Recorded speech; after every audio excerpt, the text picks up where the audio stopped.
28 April 2040. Di sini saya akan membahas tentang Museum Bahari, di mana tugas ini saya buat untuk memenuhi salah satu ujian akhir semester mata kuliah sejarah lokal dengan dosen pengampu Ibu Eko Ribawati MPD. Teman-teman tahu nggak sih, gedung dari Museum Bahari ini sudah ada sejak zaman penjajahan Belanda. Nah, pada masa penduduk Belanda ini, gedung ini itu berfungsi untuk menyimpan, memilih, dan mengepak hasil bumi seperti rempah-rempah yang merupakan komoditi utama VOC yang sangat laris di pasaran Eropa. VOC juga memanfaatkan gedung ini untuk menyimpan komoditi lain seperti teh, kopi, tembaga, timah, dan tekstil. Nah, dengan kalian berkunjung ke museum ini, kita dapat mengetahui sejarah VOC dan gambaran kemaritiman Nusantara. Di dalam museum ini juga dipamerkan berbagai koleksi seperti perahu asli, miniatur perahu, lukisan, alat navigasi, dan teknologi pembuatan perahu tradisional.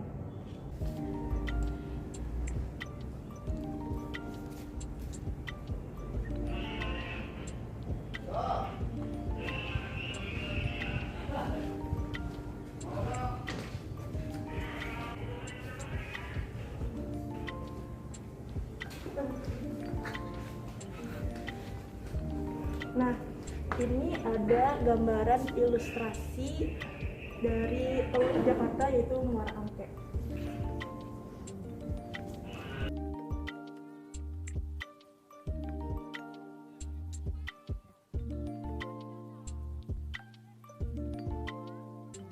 Selanjutnya ini ada miniatur dari Finis Nusantara.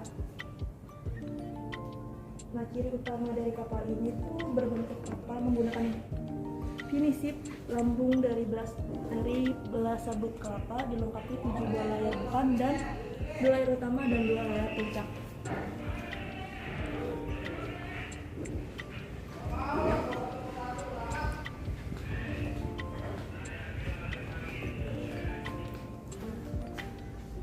Beberapa pelayaran yang singgah di Sunda ini tuh ada dari sebelum abad ke-16.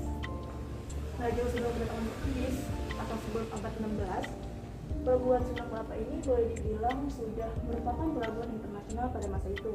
Dari negara Asia seperti Cina, India banyak mengirimkan pendeta Hindu maupun Buddha dan ke Nusantara ikut serta dalam pelayaran. Negara-negara Timur Tengah seperti Arab, Persia, Turki pada abad 13 Masehi dalam pelayaran ke Nusantara selain berdagang juga memiliki misi untuk menyebarkan agama Islam.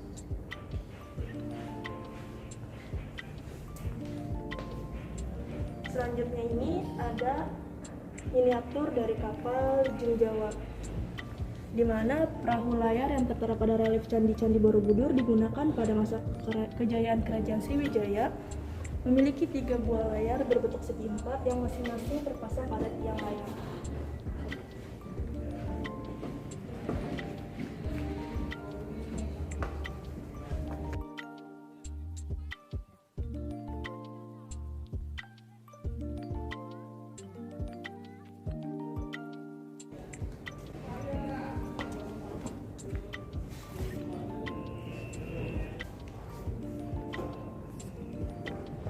Nah, di sini juga ada peralatan pembuatan jepung.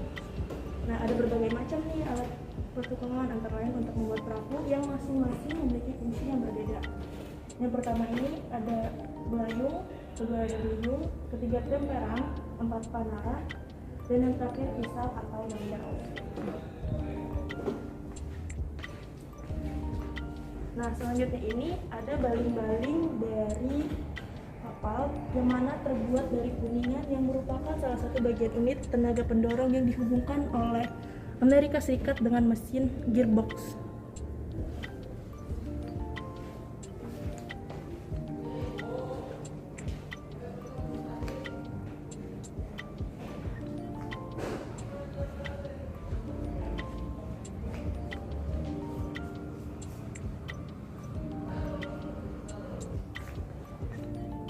Selanjutnya di sini ada buku yang mana judulnya itu Menyisir Badai. Nah, buku ini berisikan kisah sejarah kapal pinisi Nusantara sejak tercetusnya ide konsep pembuatan keberangkatan selama perjalanan hingga abad di Vancouver.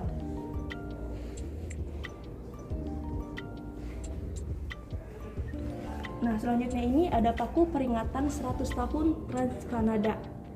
Nah, paku ini diberikan kepada 3 peserta Vancouver Expo yang dipandang paling spektakuler dan selaras dengan semangat pembangunan Trans Canada Railway. Selanjutnya ini ada beberapa piagam penghargaan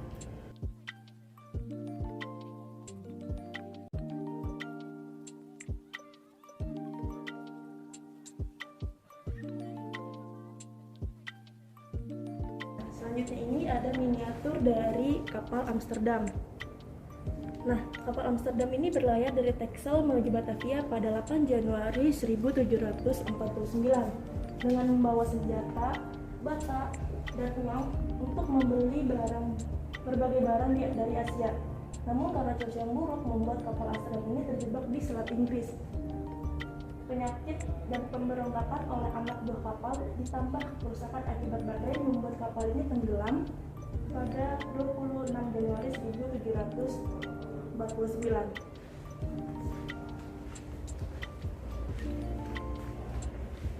Nah, berikut ini juga ada beberapa penjelasan tentang perahu-perahu baik dari perahu Majapahit, perahu Sriwijaya, dan perahu pada masa Hindu-Buddha di Indonesia.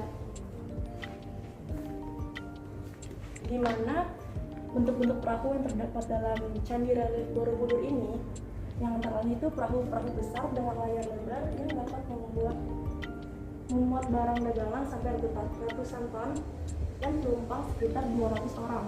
Selanjutnya perahu-perahu kecil tanpa cabik atau yang disebut dengan perahu jukung, perahu lesung, perahu bertiang tunggal dengan cabik, perahu bertiang tunggal tanpa cabik, perahu dayung tanpa tiang, serta perahu bertiang ganda dengan cabik.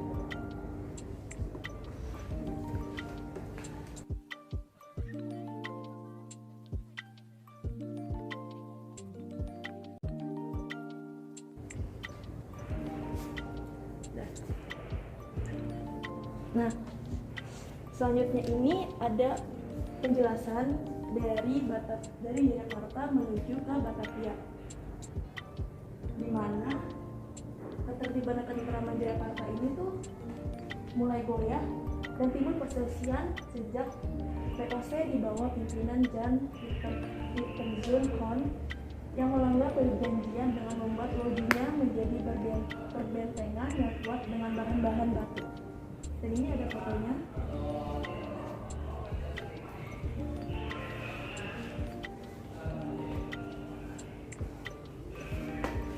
Selanjutnya, perkembangan Jakarta ini tuh pasti ada hubungannya dengan Pelabuhan Sunda Kelapa, di mana Pelabuhan Sunda Kelapa itu menjadi sumber pendapatan yang sangat penting bagi Jakarta. Bandar Kelapa yang tadinya hanya sebuah kota pelabuhan yang pemerintahannya dikendalikan oleh Kerajaan Pajajaran yang beribu kota Atam di Pakuan telah berkembang menjadi sebuah kota yang menjadi pusat pemerintahan sendiri.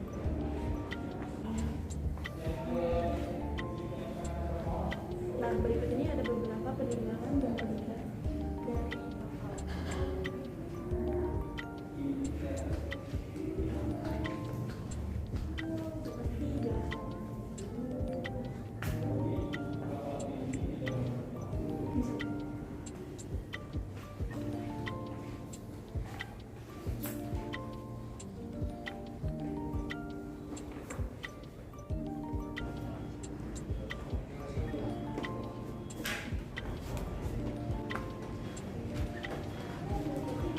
Alhamdulillah adem.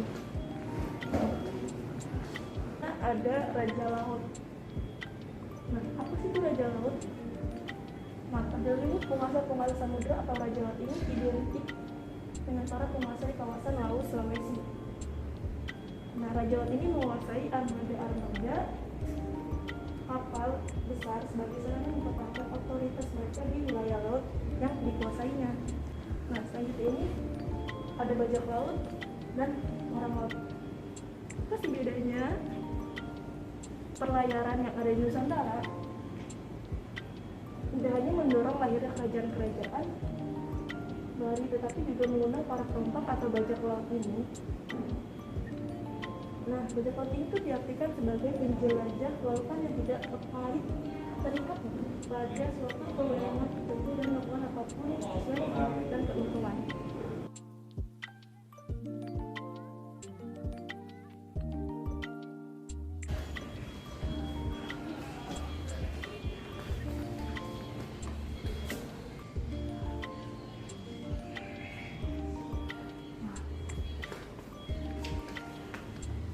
Berikutnya ini ada ruang bangsa yang ada di Batavia, di mana di ruangan ini berisikan miniatur dari beberapa tokoh dan juga berisikan ilustrasi peristiwa seperti saat transaksi dan juga ilustrasi rempah-rempah yang menjadi komoditi utama pada saat itu. Miniatur pedagang India pada zaman itu.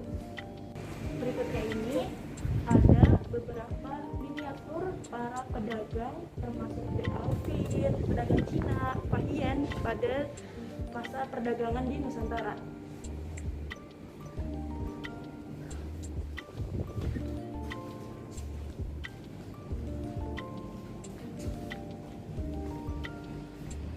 Selanjutnya ini ada The Room of Spice in Trent Consonant. Mari masuk. Let's go. Nah, di mana ruangan ini terdiri dari beberapa rempah-rempah yang pada masa itu dilakukan komoditas dagang yang mana laku sangat laris manis pada masa itu, seperti kapulaga, cengkeh, cabai Jawa, kemiri, ketumbar, pala, cabai merah, dan sebagainya.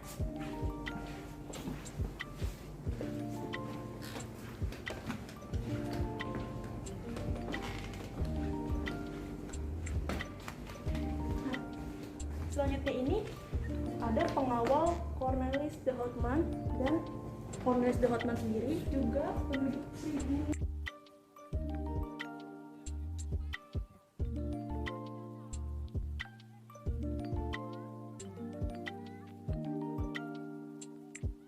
Selanjutnya ini ada miniatur dari Hitoshi Imamura. Nah, mungkin kalian pernah mendengar siapa sih itu Hitoshi Imamura ini? Hitoshi Imamura adalah seorang jenderal Jepang pada masa Perang Dunia Kedua. Ia pernah menjadi panglima tentara ke-16 sekaligus jenderal di Jawa periode Maret hingga November tahun 1942.